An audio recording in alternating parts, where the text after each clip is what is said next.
Good morning, everybody. Happy New Year.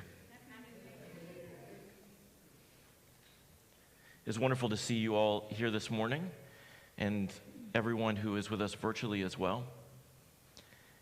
I don't know.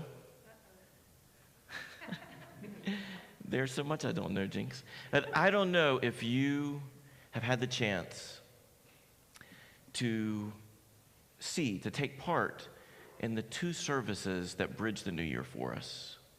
First with our community's rabbi coming to speak with us, and then last week with Reverend Dr. Pippin Whitaker speaking with us about the South Carolina UU Justice Alliance that's forming.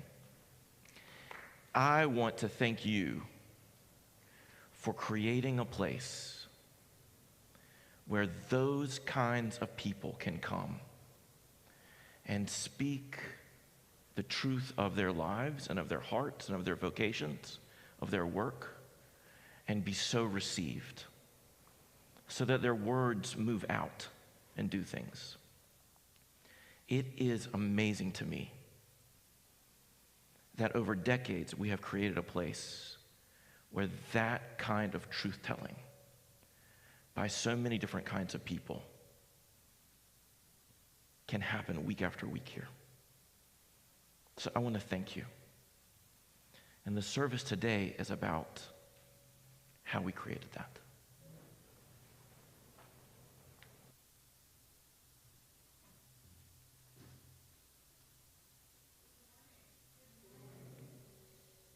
My name is Melissa Fritchie, and it is my honor to be serving as your worship associate this morning and sharing our readings this morning, which all come from a sermon preached by longtime UUCS member Marion Tisdale.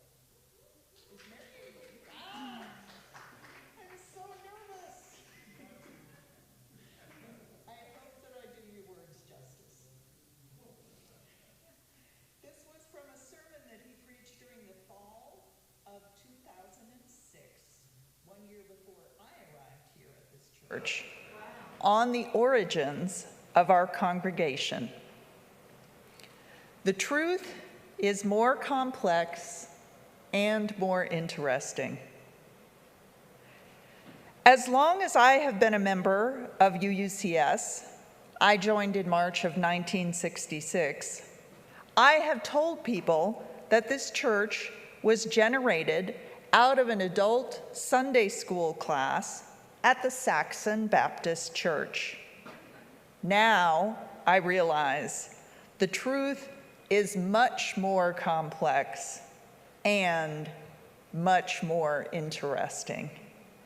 How did this church gain its independence?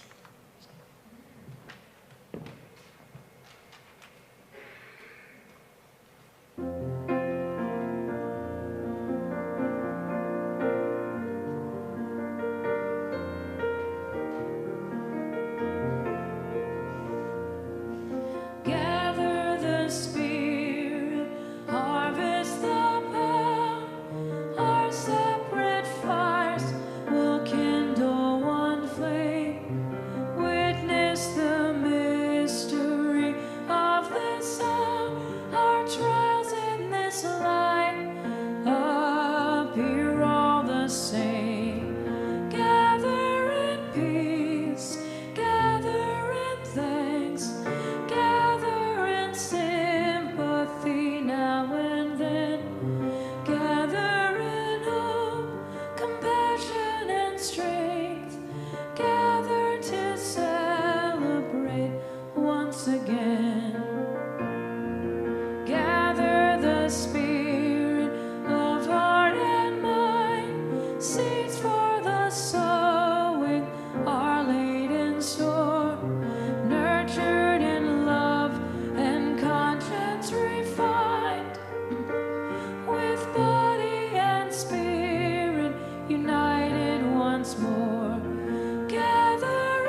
Spirit, growing in awe, drawn by the moon and fed by the sun, winter to spring and summer to fall, the chorus of life resounding as one. Gather in peace, gather in thanks, gather in sympathy, now and then, gather in hope, compassion and strength, gather to celebrate once again.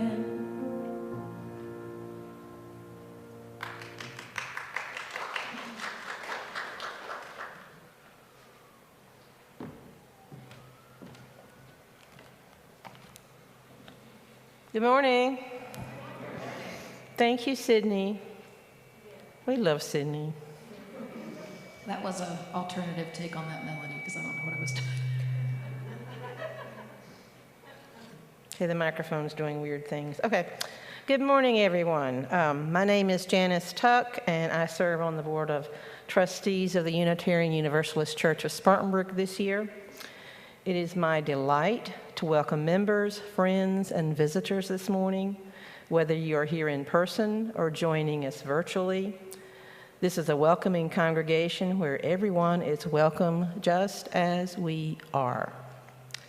Allow me to share with you a few announcements today. We will hold a Path to Membership class this Sunday, January the 9th, following this morning service. If you are interested in learning more about UUCS or would like to join our congregation, please speak with Membership Chair Deb Williams. Deb, where are you? She is incognito right now. She will surface and join us today. Robin, is that in the fellowship hall or is that down? So it's fellowship hall. Okay. All right, just checking. Okay. Be happy.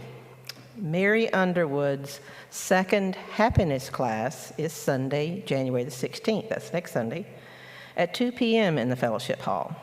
If you missed the first class, you may still join us for the second. At this time of year, and especially this year, many of us need a little help, and here it is. So thank you, Mary. Join us for the UUCS Martin Luther King Jr. Day of Service on January the 17th at from 11 to 2 p.m. Drop in or just drive through to participate in these UUCS MLK Day activities. 1. Help both houseless people in Spartanburg and the upstate's new Afghan refugees by donating socks, underwear, gloves, mittens, winter hats, and scarves for men, women, and children. Socks and underwear should be new. No cartoon characters on children's underwear, and other items can be new or gently, lightly used. We are serving the Divinity Care Facility founded in Spartanburg 25 years ago, which provides housing and much more to houseless men. We are also collaborating with Lutheran Immigration and Refugee Services in Greenville, which is expecting more than 75 refugees of all ages to arrive in the next couple of months. We can collect your donations from your car. You can just drive through the parking lot or park and check out the food at our soup, snack, and dessert sale. Take something delicious home for dinner. We hope you'll also bring some food for sale. You can bring food donations to church next Sunday, January the 16th, between 10:30 and noon, or on Monday, January the 17th. Weather permitting, we'll have a table set up outside to sell food items beginning at 11 a.m. So, put on your mask when cooking, make your favorite soup, pie, cakes, cookies, or other goodies, package as a whole pie or half cake or 4 to 6 cookies, wrap and label with the item's name, ingredients, a price that you determine, and your name, or package your favorite soup, cooled, in 1-quart plastic jars and label as above. All proceeds go to Divinity Care and the Lutheran Immigration Refugee Services Afghan Resettlement Program. Now, if you don't remember all those details, they are actually in this week's happenings and also on our Facebook page. So you go there to follow up and seal this information into your memory and then come on MLK Day. And I have a very special announcement, actually, too, for you this morning. This children's book is called Jamie's Secret. Now, this was the most delightful thing that happened to me today so far because I did not know this had come out. And guess who the author is? Our very own Patrice Fentman. Yes. Now, she is in the fellowship hall after the service. We'll be selling signed copies of this children's book. They're $15. I can tell you, just from my briefly glancing through it, it's worth that and more for the artwork alone. This is illustrated by Jade Annalise. I hope I'm pronouncing the name correctly. I won't tell you, but my favorite page is page 15, but you'll just have to go see for yourself what's on page 15. Also, something wonderful that I did know about, and some of you may know about, but Ron Fowler made Patrice his lovely bride on New Year's Eve.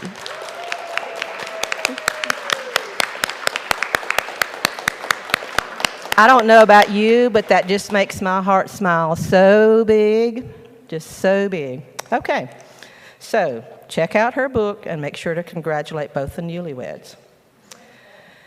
And now, allow me to welcome our very talented, dedicated, and stinking awesome stewardship chair, Brannon Carter, for a stewardship update. Take it away, Brannon.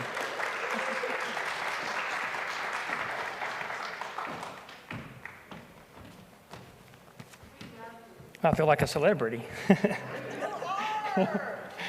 Well, we are here today standing on the shoulders of generations that have come before us.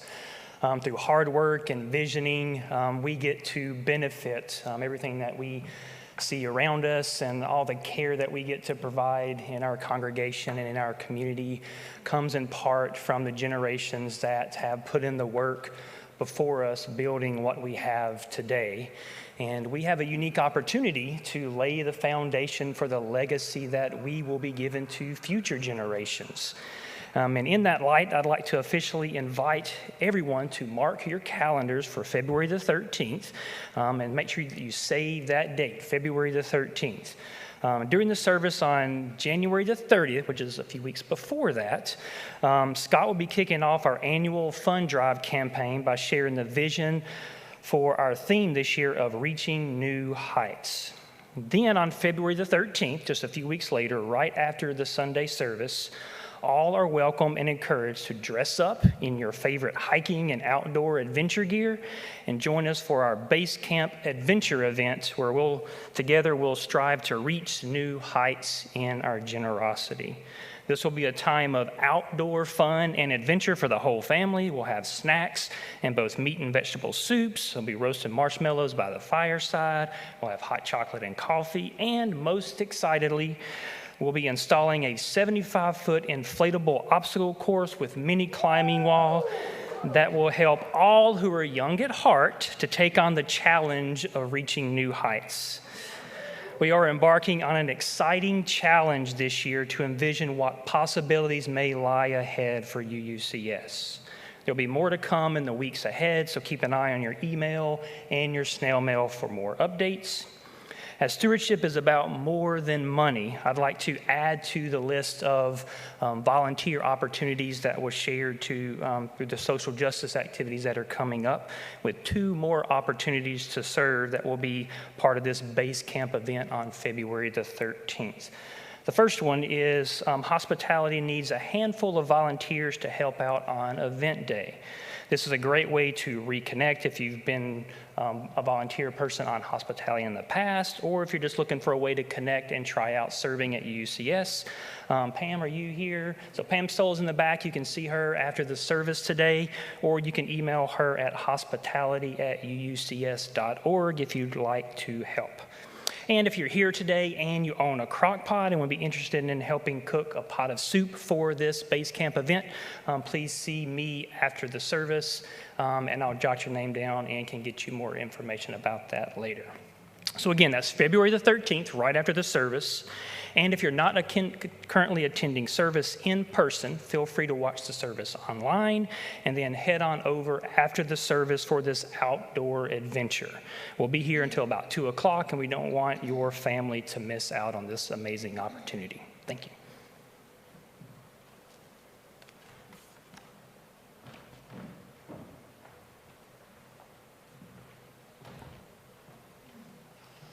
Thank you, Brannon. For our chalice lighting this morning, the words come again from Marion Tisdale's sermon. Our readings are a little bit longer this morning. I hope that I don't wear you out with them, but I'm very excited that we are focusing on the origins of this church as we launch into our annual fund campaign. A truly independent church. Organized labor was the greatest fear of owners and managers of cotton mills.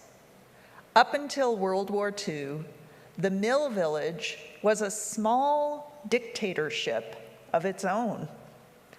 The mill owned everything in the village: houses, churches, and of course, the company store.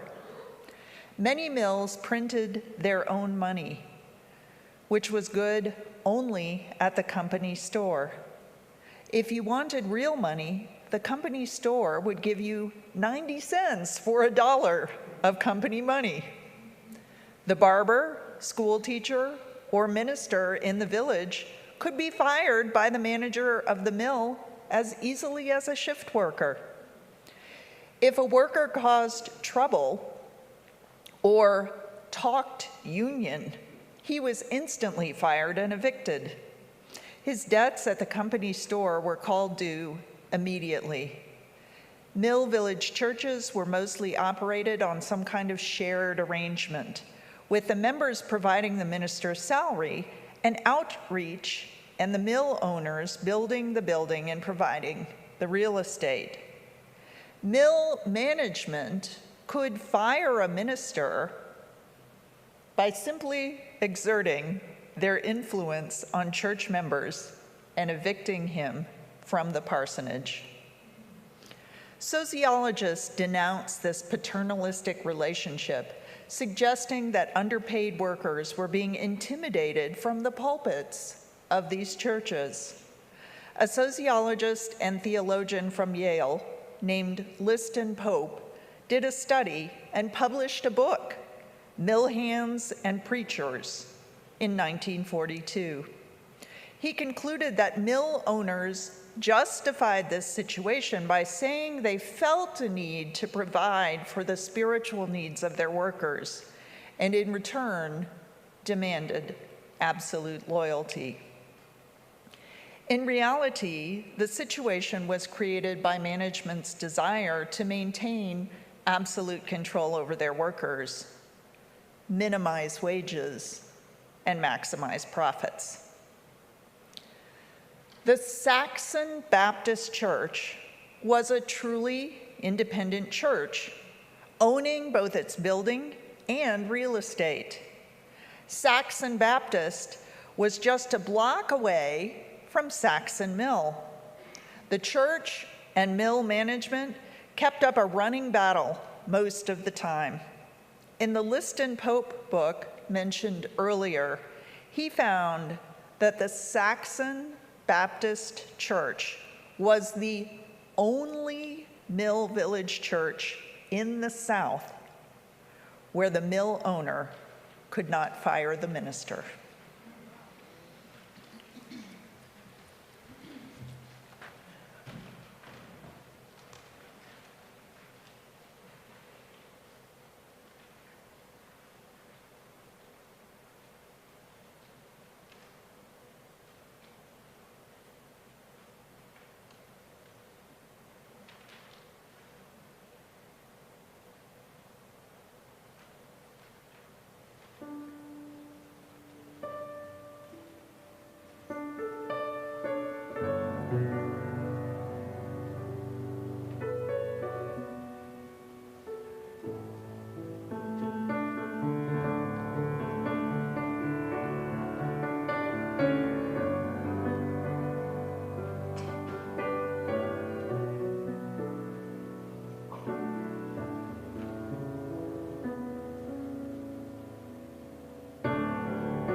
I want to run,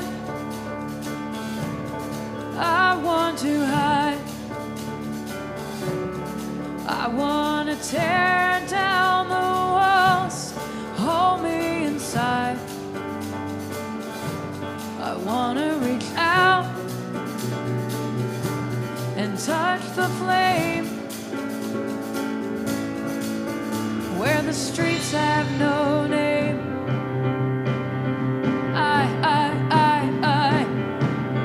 I want to feel the sunlight on my face. I see the dust cloud disappear without a trace. I want to take shelter from the poison rain where the streets have no name. Oh, where the streets have no name. Where the streets have no name. Still building and burning love down. Burning love down. And when I go there with you. It's all I can do.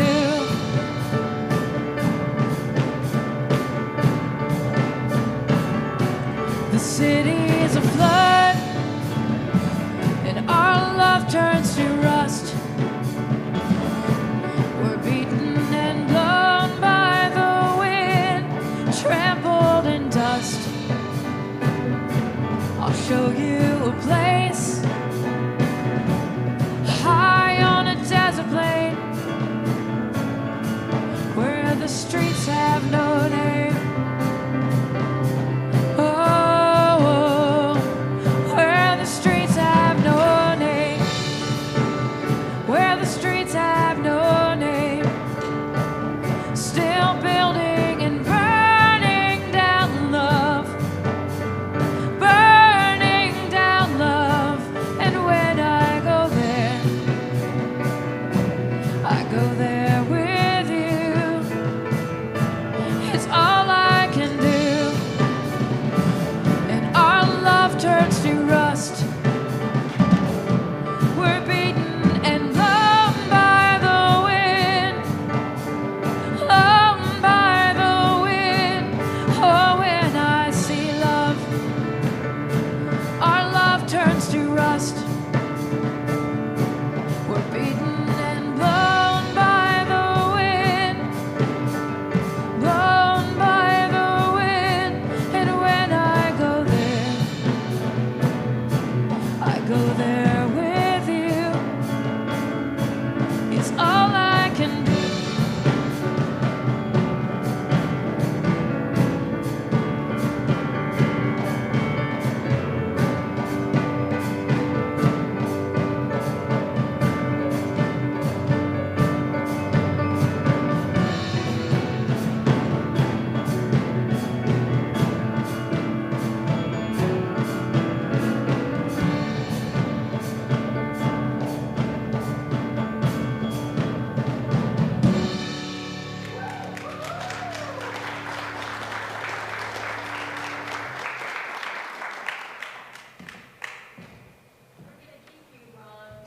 I'm glad Ron showed up because that was about to be a train wreck without him.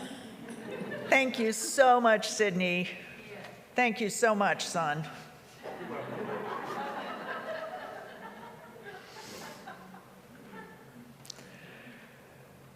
We gather in faith.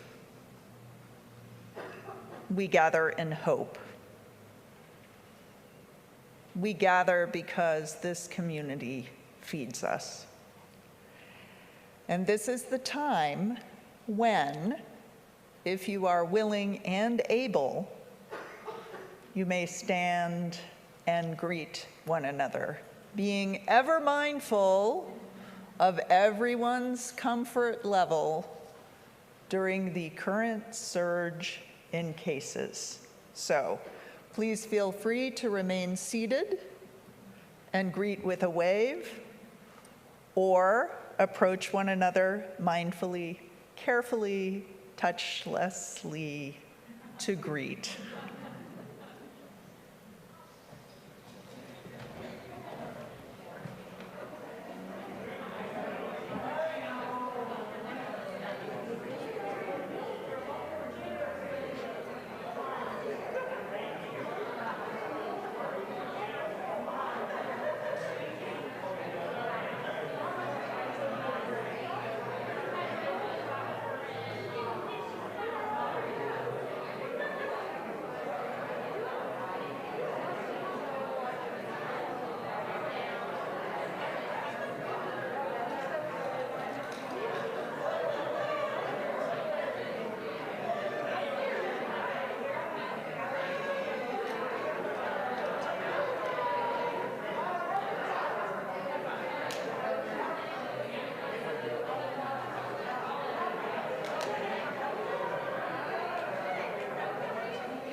That's it. Thank you so much to our talented musicians. Our covenant, written by this congregation, is our promise of how to be together. It guides us in our actions as an ideal of what we strive for. Please join with me in saying our covenant, which is printed in your bulletin found in your hand or below this live stream. We are a people of faith and hope. Together we covenant to strive to become our better selves, to honor both the critical mind and the generous heart, to prove that diversity need not mean divisiveness, and to respond to systems of violence and oppression with the power of a love beyond belief. We have reached our time of sharing, when we will come forward and share our joys and concerns at the Rippling Bowl and share our gifts in our offertory. Scott, were you wanting to say something about that? It says Scott, so.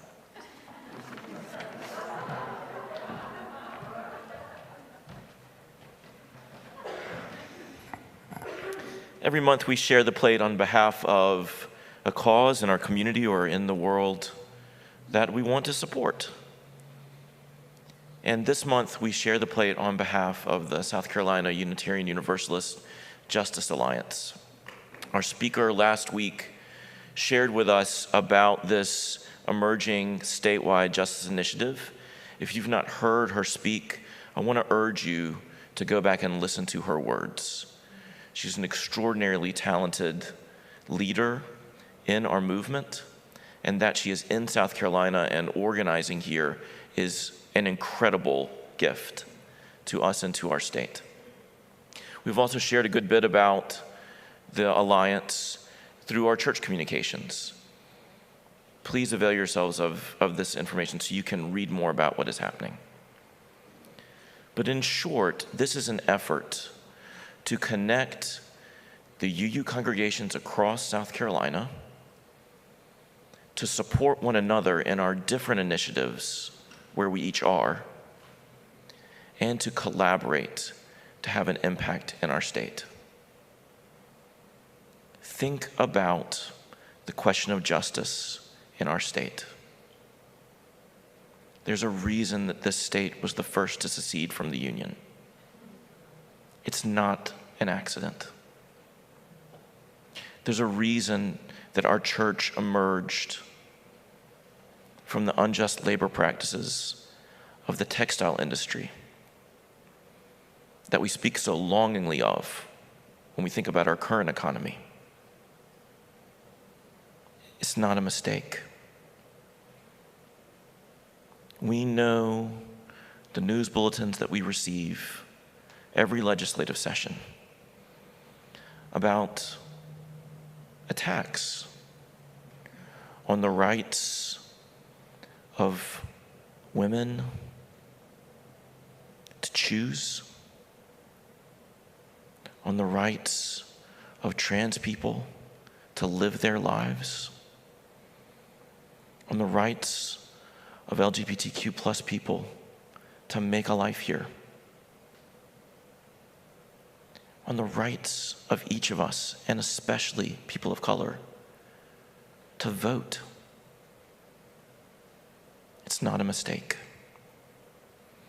The South Carolina UU Justice Alliance is an attempt to combine our congregations in a concerted, shared, statewide effort to make this state a place where we can all live and thrive in justice for all. Please give.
to choose our path, no thread impedes. Wherever light of conscience leads, martyrs died so we could be a church where every mind is free.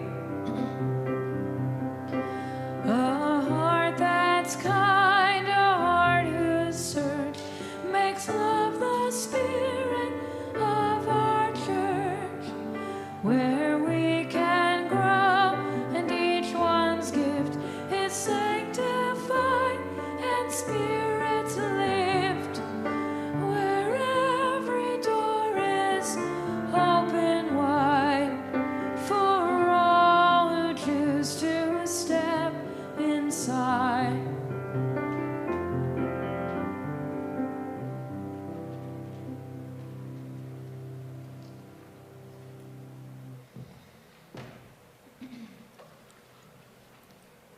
More history from Marion Tisdale. And we begin. Reverend John Isom, the Unitarian-leaning minister at Saxon Baptist Church in the 1940s, shared about his frame of mind when he started at Saxon Baptist. During the war, it had been my theme song, and those of us who did not get killed during those of us who did not get killed during the war should be prepared to take some risk, if need be, to help build a more decent human society after the war. I suppose my years at Saxon were the most daring years of my life, even though at the time I felt they were more cowardly than brave. There were 3 issues about which I had to be frank and honest. I refused to ignore them or keep silent about them. They were the plight of the lowest paid working people, the sin of race prejudice and its terrible crimes, and the nuclear arms race. To get oneself branded as a communist during those years, one needed not be a rabble-rouser about such issues.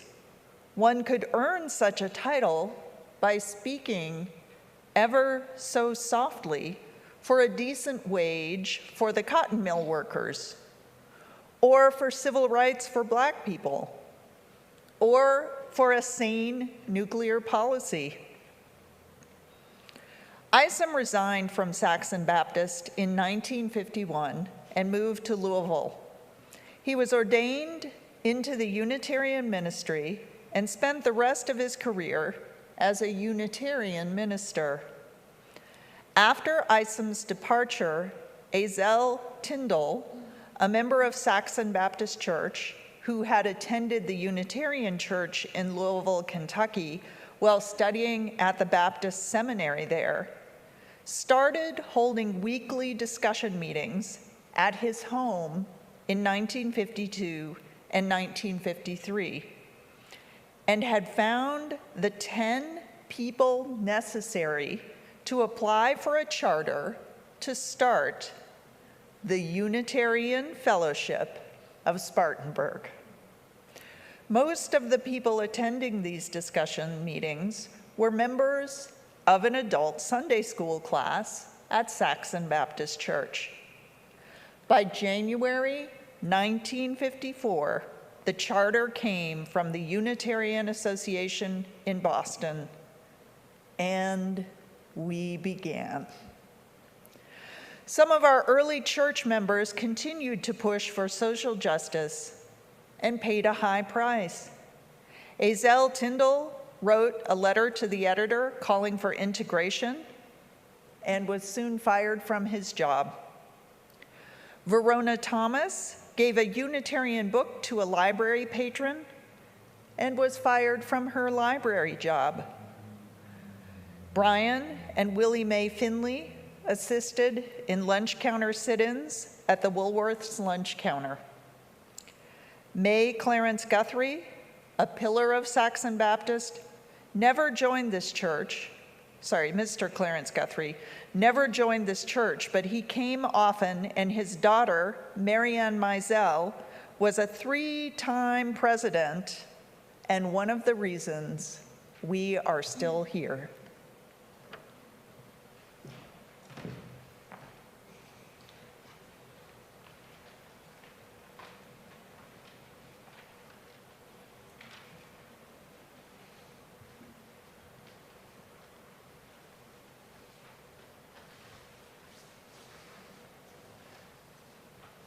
Marianne's daughter is in the congregation right now. Join me in silence.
By what path have you come to be here in this congregation?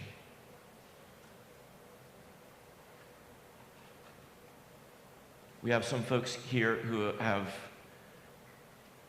been a part of this congregation, leading this congregation since the 1960s. Others who were born into the congregation who are here. And some of us who walked in for the first time today and are wondering what in the world is happening. Whether you've been here for decades or today, and everything in between, I want to ask you just for a moment, and close your eyes again if you want, to reckon with yourself. What is the path, or what are the paths that you have traveled in your life so that you are here in this congregation now? Trace that path.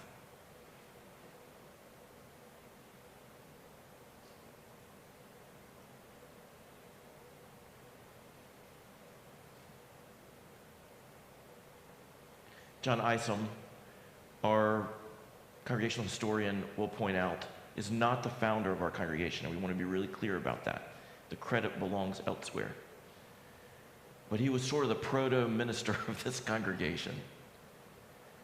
He came from rural Alabama, and through many near misses of dropping out of school, found his way before World War II, not only finishing high school, which was something of a miracle in his life. It happened only by the grace of someone who intervened and helped pay his room and board to keep him in school. But graduated from college and then went on and did a seminary degree in the Baptist Seminary, the denomination of his upbringing.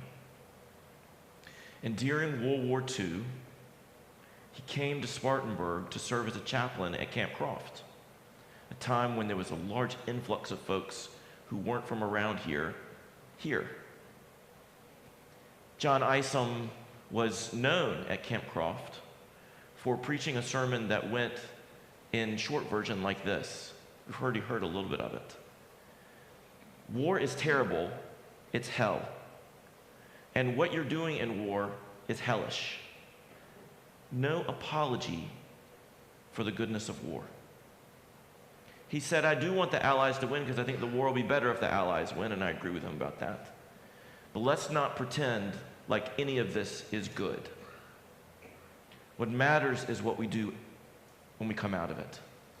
What's the world that we'll build? And I was struck reading this again this week at a conversation that we had in the humanist meeting just a few months ago in the fellowship hall here, talking about yet another war of the United States of America empire in Afghanistan, in which we had a beloved member of this congregation who served in Afghanistan in conversation with the rest of us about the terrible moral complexity of that war. No apology for how hellish war is. But since this is where we find ourselves, what will we make of it? Amazing to see how nearly that conversation from the 40s continues still in the heart of this congregation today, and how we are invited to be a part of it. So there Isom is talking to all these soldiers about this. He's a white Baptist chaplain assigned to a black regiment at Camp Croft. And I expect there was a message being sent to him. So he picked up his blanket and his pillow and his mess kit and moved his quarters to the black regiment as a white chaplain and ate in the mess hall with the black soldiers and served as their chaplain with them, not above them or other than them.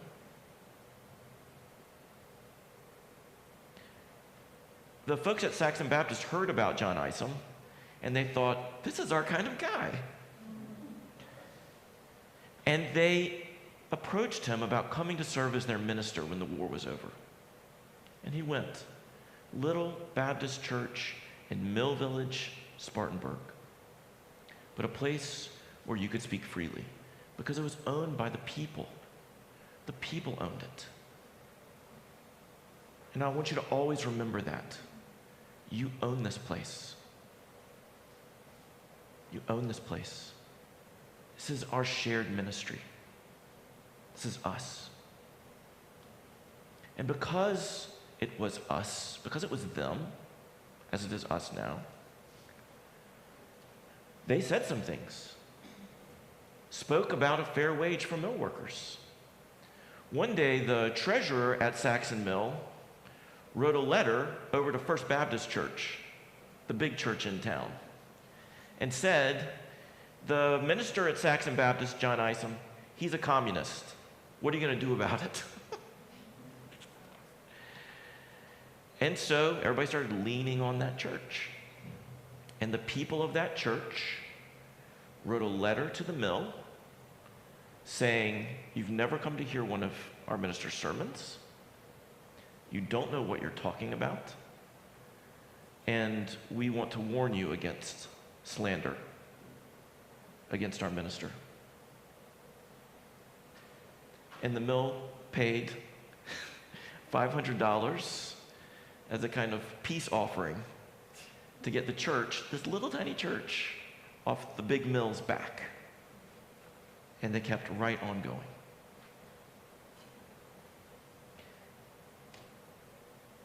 In the course of all of this action for racial justice and economic equality, it's not a mistake that Fred Stoll keeps raising this to us, not only in the humanist meetings, but elsewhere. In calling out the nuclear arms race and the militarization of our country and our world. In the course of all this, a young man named Isom Tyndall grew up, whose family, especially the family he had married into, was prominent at First Baptist Church, connected with John Isom. Tyndall had been studying at the Baptist Seminary in Louisville, but attending the Unitarian Church. I grew up at First Baptist too, and for me it is just like fall down funny. That's what was happening. And over Christmas break, which we've just celebrated, the two had a conversation about what each of their futures might be. And it was Tyndall who handed Isom a magazine. You'll laugh at this too. It was a Unitarian magazine produced by the American Unitarian Association called The Christian Register. That's what it was called in the 40s. We need to know our history. And in it was an article by a former seminary classmate of John Isom's,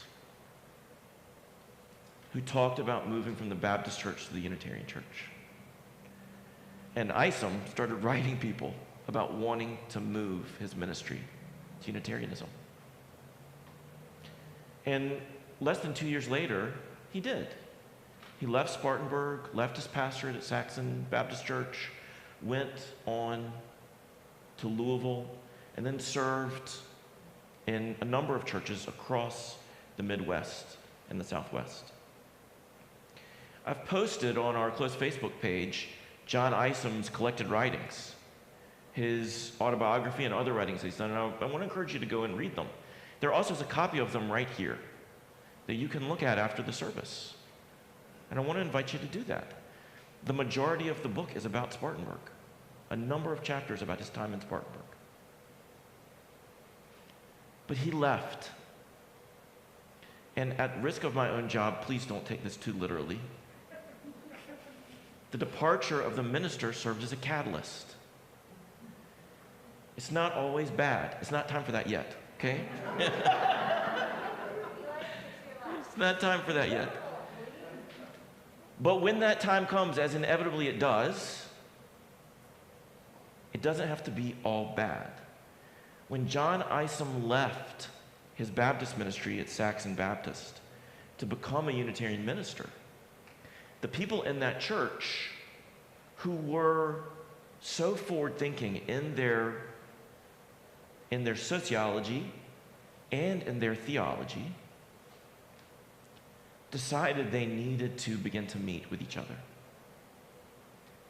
And Isom Tyndall, who had this seminary training but had moved in another direction, he and his wife began to gather people in their home, just in their home, for a discussion group. And if you come to the humanist meeting when it convenes and snack on the hors d'oeuvres and engage in conversation, you're pretty much getting what was going on in the home of the Tyndalls all those decades ago. Come on, friends, let's gather around and let's really talk with each other. Let's be real with each other. That's what it is. Let's just speak the truth with each other.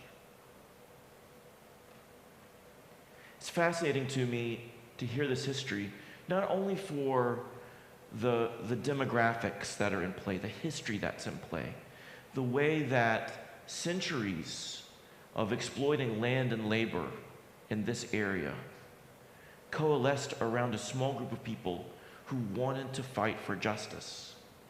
We can feel all of those historical and social pressures coming to bear. It's fascinating to me not only because of that, although I'm fascinated by that, but because of the way the lives of these people intertwined, the way they moved each other and supported each other, catalyzed each other to create something for each other. John Isom was a strong pastoral leader.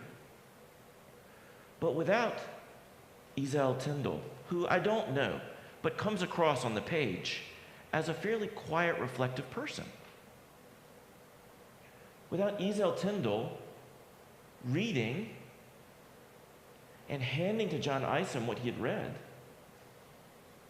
John Isom doesn't become the nation-spanning Unitarian minister that he became. It took Isom Tyndall's life to catalyze that. And it took both John Isom's leadership and his departure, please do not read more into that than I intend, to catalyze Isom Tyndall to step forward in leadership. And for those first 10 folks to gather together.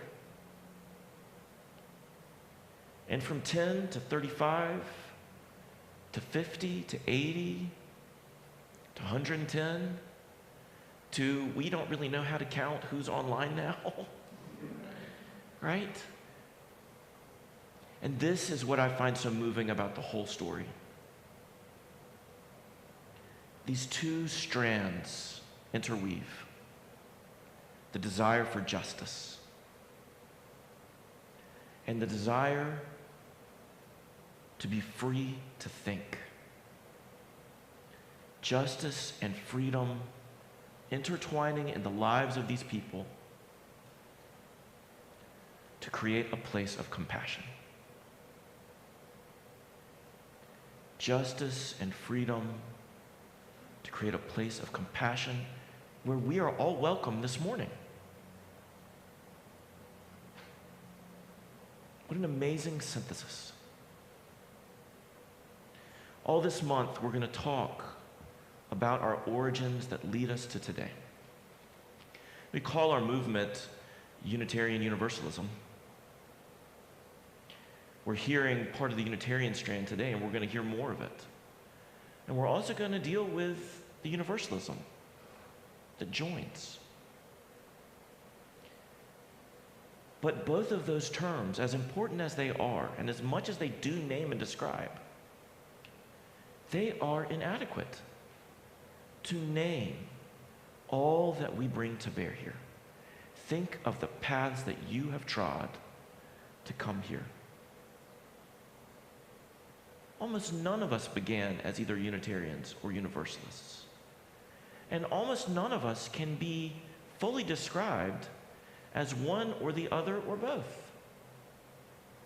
And one of the things that our movement, the Unitarian Universalist movement, is grappling with right now in real time, in this decade, is what do you do with a movement that comes from these two strands that have a funny enough time trying to join together anyway, because they don't think the same way. But by their coming together, justice and freedom merging, you create a place of compassion to which many other people are also drawn, whose backgrounds are entirely different, and who bring whole traditions that are entirely different, and systems of belief and thought that we want to have and be free, but that are entirely different. How do you hold all of this together? It's not just you. It's you and you and you and you and you and you and you and you and you and you and you and you and you and you and even me. It's a remarkable thing that has been created, this place of compassion that fights for justice and freedom. And by its doing so, makes holding itself together very hard. Because you are welcome here too, just like me. We come by so many paths, too many paths to name, each one of us, and certainly all of us together.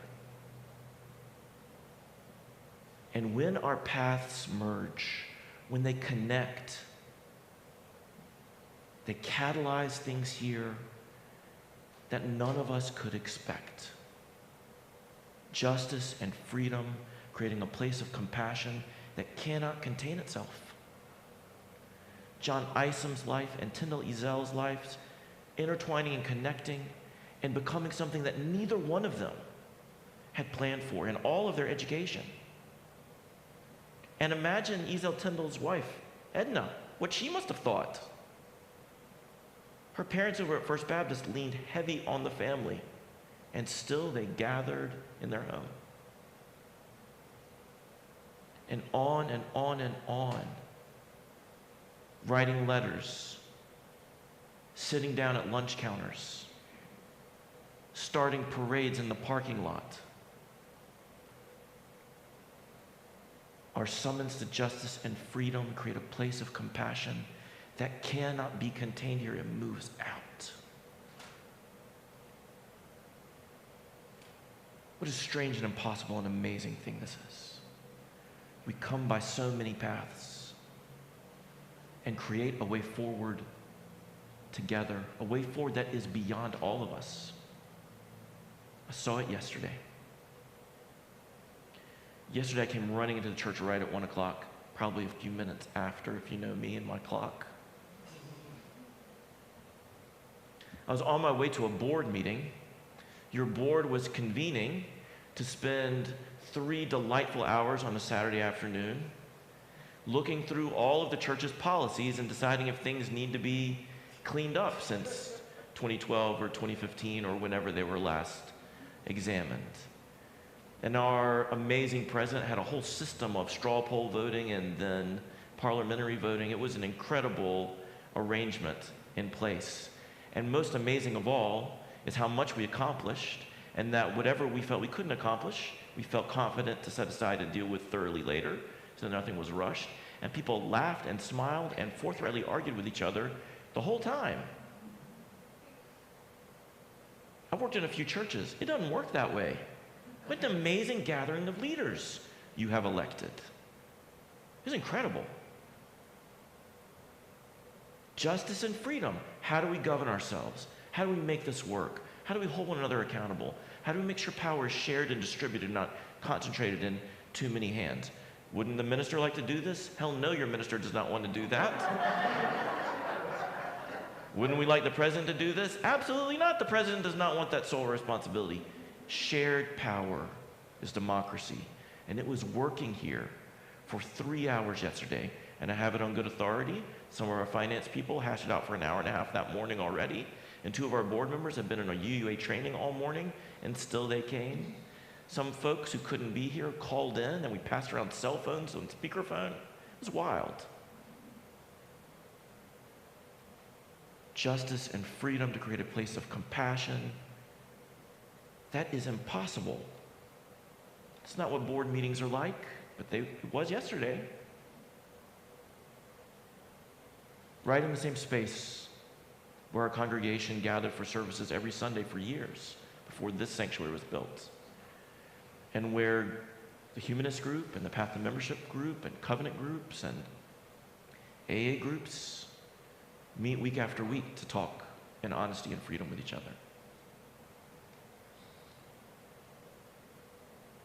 And as I was running in, only a few minutes late to the meeting, place of compassion, right? Thank you. I ran in to 3 other people who'd pulled a 4-wheel drive sleigh up to the glass doors of the church, tailgate thrown open. I don't know which one of them was Santa Claus. I think all 3 of them were. Loading this sleigh full of gifts from this congregation and from the Islamic Society of Spartanburg. Talk about many paths converging.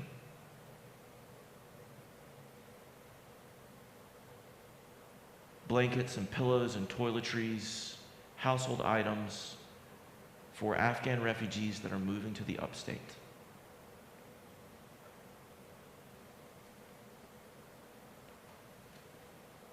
Paths from this congregation that brought gifts here. Paths from the Islamic Society bringing gifts here. To place those gifts in that 4-wheel drive sleigh, to move beyond here, from this place beyond. Paths traveled further than here. To people whose paths have come fleeing danger from the other side of the world in those hellish wars that John Isom called out and that we debated in the humanist group only a few months ago. Paths merging from all over the world to create a place of justice, freedom, compassion.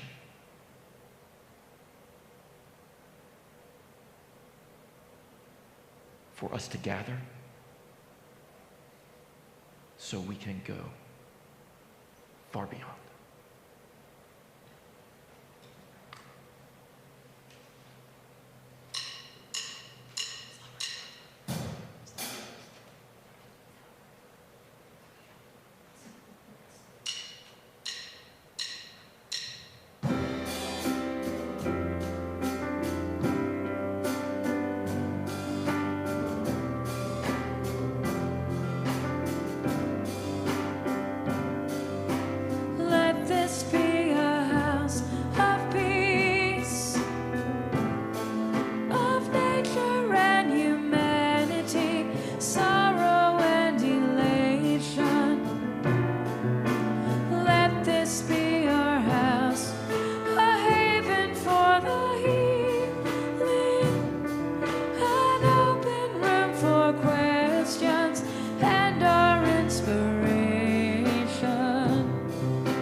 this be a house of peace. Let this be a house of peace. Let this be a house of freedom, guardian of dignity, worth held deep inside us. Let this be our house, a platform for the free voice, where all our sacred differences here shall not divide us. Let this be a house of peace. Let this be a house of peace. Let all in this house seek truth,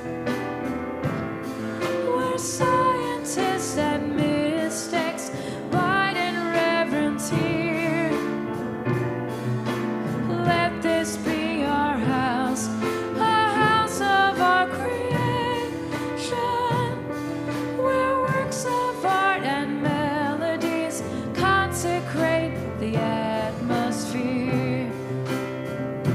Let this be a house of peace. Let this be a house of peace. Let this be a house of prophecy. May vision for our children be our common theme. Let this be our house of myth and love and legend, our trove of ancient story, cradle of our tender dreams. Let this be a house of peace. Let this be a house of peace. Let this be a house of peace. Let this be our house of peace.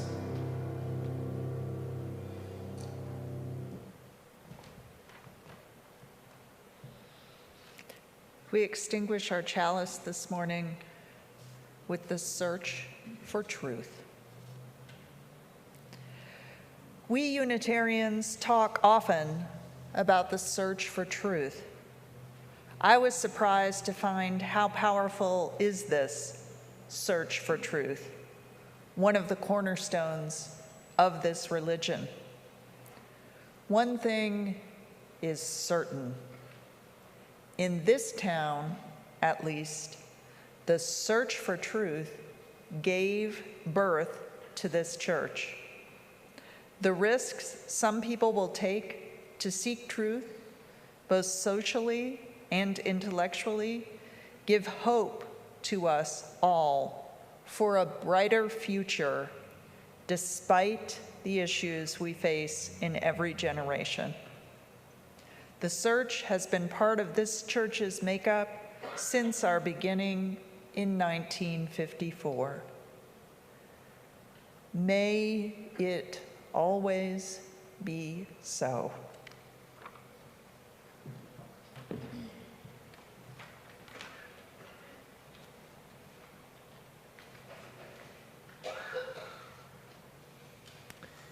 Not only is John Isom's autobiography here, one of the sacred texts of our congregation, but so is a copy of Marion Tisdale's sermon.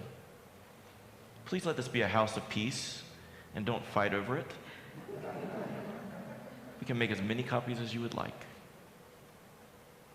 But know this history. We are a people of shared ministry, shared power, committed to justice and freedom, intertwining our lives in this place of compassion that we create every week for you and you and you and you and everyone from every hellish corner of the world. A place we create for each other so that we can go down paths unknown.